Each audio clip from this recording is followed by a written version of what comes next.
The heyday, so to speak, of serial murder was in the 70s and 80s. We had far more serial killers back then than we do now, and evidence of that is the fact that when we see documentaries and movies about serial killers, they focus on Bundy and Gacy and the legacy killers of the past. There's really no high-profile killers of today. A lot of it has to do with technology, DNA in particular. You know, DNA was first used in forensic purposes in 1989, so it's not that long ago. And back then, the testing procedures were rather crude. You needed a lot of physical evidence to assess the DNA of the perpetrator. Nowadays, the testing is much more refined. We can get DNA from very small samples compared to back then. But it's not just that. It's that we have cameras everywhere. Security cameras, doorbell cameras, and people have cameras in their phones. It's very hard for someone to commit a crime, abduct someone in a public place without being identified. My name is James Allen Fox. I'm a research professor of criminology, law, and public policy.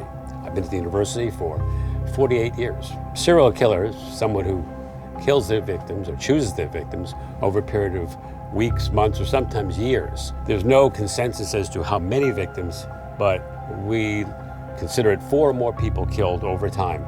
I've been studying multiple homicide, including serial murder, for over 4 decades. Published over a half-dozen books on the topic.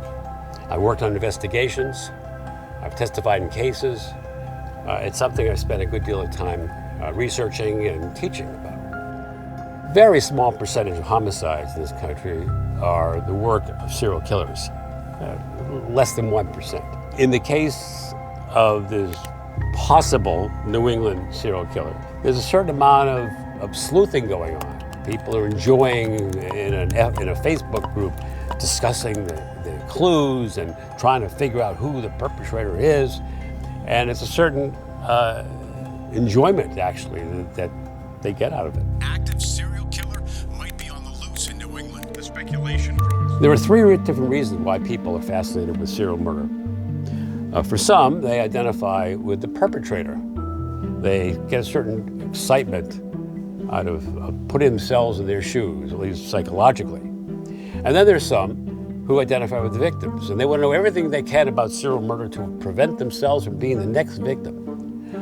But for most people who are fascinated, it's just a break from their mundane lives. It's something so out of the ordinary that they can find some enjoyment out of it. They don't really feel like they're at risk. It's sort of like going to a horror movie. It's scary, it's exciting, you're not in danger. Even in the case of this supposed New England serial killer, operating in as many as 4 states, perhaps as many as 13 victims, that's 13 people out of 13 million residents of those states. 1 in a million. Most serial killers focus on a certain type of victim, whether it be a certain race or gender or appearance, and of course location. Now, in this current concern about whether there's a serial killer operating around New England, killing more than a dozen individuals across states, there's no pattern.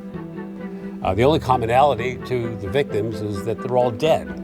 We don't even know if all the victims died from homicide. And there's certainly there's variability in terms of the age and race and gender and location. So I seriously doubt, that it's the same perpetrator. Serial killers can try to kill, and they may succeed in killing 1 or 2. But the ability for them to carry out a series of murders to the point that they actually become a serial murderer, killing 4, 5, 6 or more victims, much more unlikely than it was years ago.